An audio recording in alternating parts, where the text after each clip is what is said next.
La conquista del pan, Piotr Kropotkin, consumo y producción.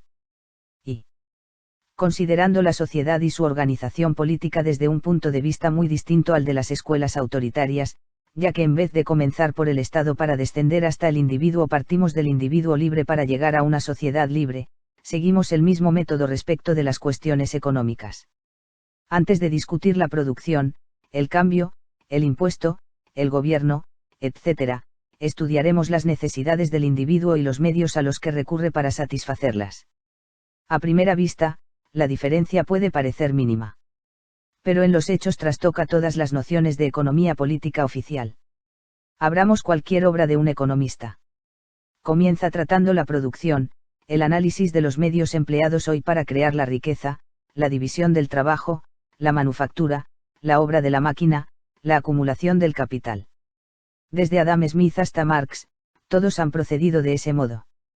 Solamente a partir de la segunda o tercera parte de su obra tratará del consumo, es decir, de la satisfacción de las necesidades del individuo, y aún entonces se limitará a explicar cómo se repartirán las riquezas entre los que disputan su posesión.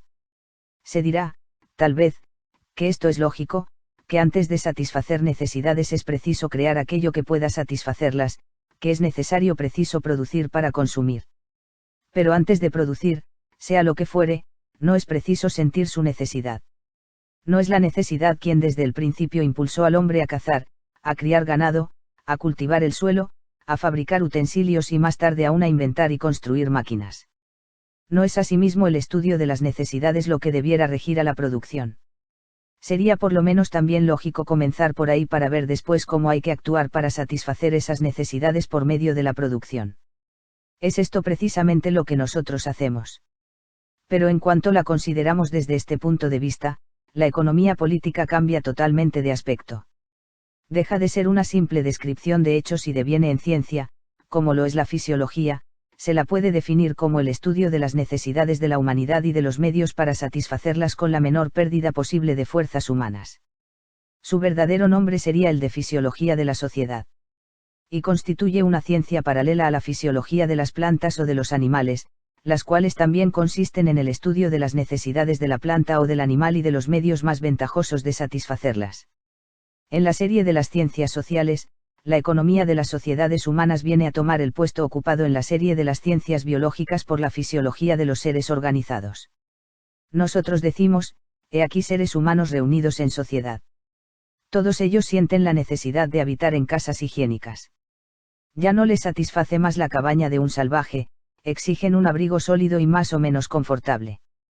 Se trata de saber qué es lo que les impide tener a cada uno su vivienda, ya que dada la productividad del trabajo humano esto podría ser posible. Y seguidamente vemos que cada familia en Europa podría perfectamente tener una casa confortable, como las que se edifican en Inglaterra o en Bélgica o en la ciudad de Pullman, o bien un departamento equivalente. Un cierto número de jornadas de trabajo bastarían para proporcionar a una familia de 7 a 8 personas una linda casita, ventilada, bien amueblada e iluminada con gas. Pero las 9/10 partes de los europeos no han poseído nunca una casa higiénica, porque en todo tiempo el hombre del pueblo ha tenido que trabajar día a día, casi de continuo, para satisfacer las necesidades de sus gobernantes, y jamás ha tenido la necesaria holgura, en tiempo y en dinero para edificar o hacer edificar la casa de sus sueños. Y seguirá sin tener casa, y vivirá en un tugurio, mientras no cambien las actuales condiciones. Nosotros procedemos, se ve, al contrario de los economistas que eternizan las pretendidas leyes de la producción, y haciendo la cuenta de las viviendas que se edifican cada año, demuestran estadísticamente que, ya que no bastan las casas nuevas para satisfacer toda la demanda, las 9/10 partes de los europeos deben habitar en tugurios. Pasemos a la nutrición. Después de haber enumerado los beneficios de la división del trabajo, pretenden los economistas que esta división exige que unos se dediquen a la agricultura y otros a la industria manufacturera. Los agricultores producen tanto, las manufacturas tanto. El intercambio se hace de la siguiente manera: se analiza la venta, el beneficio, el producto líquido o la plusvalía, el salario, el impuesto, la banca, y así sucesivamente. Pero después de haberlo seguido hasta aquí, no estamos más adelantados, y si les preguntamos, ¿cómo es que a tantos millones de seres humanos les falta el pan, cuando cada familia podría producir trigo para alimentar a 10, 20 y hasta 100 personas al año, nos responden con la misma cantinela: división del trabajo, salario, plusvalía, capital, etc., llegando a la conclusión de que la producción es insuficiente para satisfacer todas las necesidades, conclusión que, aun cuando fuese cierta, no responde en modo alguno a la pregunta: ¿el hombre puede o no puede, con su trabajo, producir el pan que necesita? Y si no puede, ¿qué es lo que se lo impide? Tenemos 350 millones de europeos a los que les hace falta cada año tanto de pan, tanto de carne, vino, leche, huevos y manteca, necesitan tantas viviendas, tanta ropa, es el mínimo de sus necesidades. ¿Pueden producir todo eso? Si pueden, les quedará tiempo disponible para proporcionarse lujos, objetos de arte, ciencia y diversiones, en una palabra, todo lo que no entra en la categoría de lo estrictamente necesario. Si la respuesta es afirmativa, ¿qué les impide ir adelante? ¿Qué debe hacerse para allanar los obstáculos? Se necesita tiempo. Que se lo tomen. Pero no perdamos de vista el objetivo de toda producción, la satisfacción de las necesidades. Si las necesidades más imperiosas del hombre quedan sin satisfacer, ¿qué deberá hacerse para aumentar la productividad del trabajo? No hay otras causas, no será, entre otras, que la producción, habiendo perdido de vista las necesidades del hombre, ha tomado una dirección absolutamente falsa y que su organización es defectuosa. Y puesto que así lo constatamos, busquemos efectivamente el medio de reorganizar la producción de modo que responda realmente a todas las necesidades. Esta es la única manera de encarar las cosas que nos parece justa, la única que permitirá a la economía política transformarse en una ciencia, la ciencia de la fisiología social. Es evidente que desde el momento en que esta ciencia trate de la producción actual, en las naciones civilizadas, en la comunidad hindú o entre los salvajes, no podrá exponer los hechos de otro modo que los economistas de hoy, como un simple capítulo descriptivo, análogo a los capítulos descriptivos de la zoología o de la botánica. Pero advirtamos que si ese capítulo se hiciese desde el punto de vista de la economía de las fuerzas para la satisfacción de las necesidades, ganaría tanto en claridad como en valor científico. Probaría evidentemente el pavoroso derroche de las fuerzas humanas por el sistema actual, y admitiría con nosotros que, mientras éste dure, las necesidades de la humanidad no serán nunca satisfechas. Se ve que el punto de vista quedaría cambiado por completo. Detrás del telar que teje metros de tela, detrás de la máquina que horada placas de acero y detrás de la caja fuerte donde se sepultan los dividendos, se vería al hombre, al artesano de la producción, excluido casi siempre del banquete que ha preparado para otros. Se comprendería también que las pretendidas leyes del valor, del cambio, etc., solo son la expresión, frecuentemente falsa por ser falso su punto de partida de hechos tales como ocurren ahora, pero que podrían suceder y sucederán de un modo muy diferente, cuando la producción esté organizada de manera que satisfaga todas las necesidades de la sociedad. 2. No hay un solo principio de la economía política que no cambie totalmente de aspecto si se ve desde nuestro punto de vista. Ocupémonos, por ejemplo, de la superproducción. He aquí una palabra que resuena cada día en nuestros oídos. No hay un solo economista, académico o aspirante a serlo, que no haya sostenido tesis probando que las crisis económicas resultan de la superproducción, que en un momento dado se producen más telas de algodón, paños, relojes, de los que hacen falta. No se ha acusado de rapacidad a los capitalistas que se empeñan en producir más del consumo posible. Pues bien, tal razonamiento manifiesta su falsedad en cuanto se ahonda en la cuestión. En efecto, mencionemos una mercancía, entre las de uso universal, de la cual se produzca más de lo necesario. Examinemos todos los artículos expedidos por los países de gran exportación y veremos que son producidos en cantidades insuficientes hasta para los habitantes del país que los exporta. No es un sobrante de trigo el que envía a Europa el campesino ruso. Las mayores cosechas de trigo y de centeno en la Rusia europea dan justo lo indispensable para la población. Y, por lo general, el campesino se priva él mismo de lo necesario cuando vende su trigo o su centeno para pagar los impuestos y la renta. No es un sobrante de carbón lo que Inglaterra envía a los 4 puntos cardinales del globo, puesto que no le quedan más que 750 kilos por año y por habitante para el consumo doméstico interior y teniendo en cuenta que millones de ingleses se privan de fuego en invierno o no lo utilizan más que lo suficiente como para hacer hervir unas pocas legumbres. De hecho, no hablemos de artículos de lujo, no hay en el país de mayor exportación, Inglaterra, más que una sola mercancía de uso general, el tejido de algodón, cuya producción sea acaso lo bastante considerable como para superar, tal vez, a las necesidades.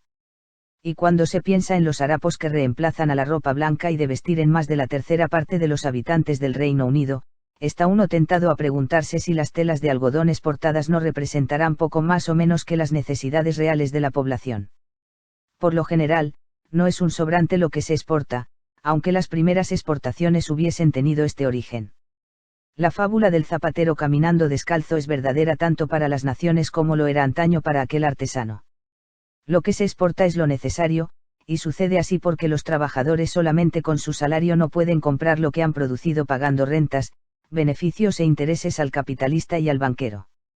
No solamente la necesidad siempre creciente de bienestar queda sin satisfacción, sino que también falta muy frecuentemente lo estrictamente necesario. La superproducción por consiguiente no existe, al menos en esta acepción, y es nada más que una palabra inventada por los teóricos de la economía política. Todos los economistas nos dicen que si hay una ley económica bien establecida es esta: el hombre produce más que lo que consume.